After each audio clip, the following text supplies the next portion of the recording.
Ia telah berubah menjadi benteng kesombongan, dipenuhi wajah-wajah yang lupa daratan. Rakyat berbicara, kalian mengejek.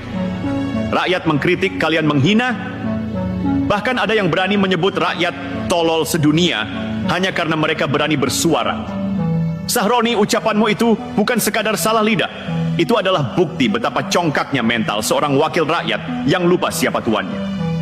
Kalian digaji dari pajak rakyat.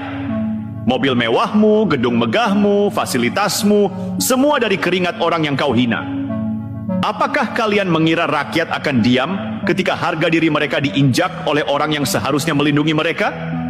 Apakah kalian kira demokrasi ini milik segelintir elit? Luka rakyat sudah terlalu lama dipendam. Luka dari kebijakan yang tak berpihak, dari UU yang lahir tanpa partisipasi publik, dari skandal korupsi yang tak henti-henti. Luka itu kini bernanah, dan ucapanmu hanya memperlebar robekannya. Rakyat muak, rakyat letih, dan ketika kemarahan rakyat sudah memuncak, tak ada kekuasaan manapun yang bisa menghentikannya. DPR harus sadar, kalian berdiri di tepi jurang kepercayaan. Satu langkah lagi, lembaga ini akan dianggap tak lebih dari panggung sandiwara. Jika kalian terus melecehkan suara rakyat, kalianlah yang akan disapu oleh badai kemarahan bangsa ini. Sejarah selalu berpihak pada rakyat, dan kursi empuk yang kalian pegang hari ini bisa menjadi mimbar kehinaan besok hari. Wahai Sahroni, wahai DPR, dengarlah suara yang kalian sepelekan. Rakyat bukan tolol, rakyatlah pemilik negeri ini.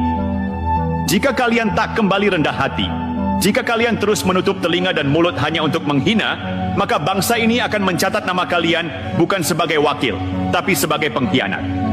Bangkitlah, wahai rakyat Indonesia. Jangan biarkan dirimu terus diremehkan oleh mereka yang seharusnya mewakilimu. Suara kita bukan sekadar angka di bilik suara, suara kita adalah nyawa demokrasi. Ketika wakil rakyat mulai menghina rakyatnya sendiri, itu tanda bahwa mereka sudah lupa jati diri. Dan ketika penguasa lupa diri, rakyatlah yang harus mengingatkannya. Jangan takut bicara, karena yang diam justru menanggung kehinaan. Jangan tunduk pada arogansi pejabat, karena mereka ada di sana bukan untuk menginjak, tapi untuk melayani. Negara ini berdiri bukan karena DPR, bukan karena kursi-kursi empuk di Senayan. Negara ini berdiri karena rakyat. Setiap rupiah pajak yang kalian bayar adalah darah dan keringat.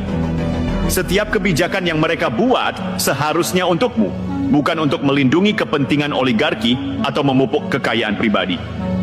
Dan jika wakil rakyat berani menyebutmu tolol, itu bukan sekadar penghinaan, itu tamparan yang seharusnya membuat kita bangkit dan berkata, cukup sudah. Sejarah bangsa ini penuh dengan bukti bahwa suara rakyat lebih kuat dari peluru, lebih tajam dari pedang, lebih tinggi dari kursi kekuasaan. Dari zaman penjajahan hingga reformasi, bangsa ini selalu bangkit ketika hak rakyat diinjak. Dan hari ini kita dihadapkan pada kenyataan pahit. DPR yang seharusnya terhormat justru menjadi panggung cemoohan. Maka ingatlah, wahai Sahroni, wahai DPR, rakyat bukan sekadar penonton. Rakyat bukan pelengkap penderita. Rakyat adalah sumber legitimasi. Tanpa rakyat, kalian hanyalah nama-nama kosong di balik meja rapat.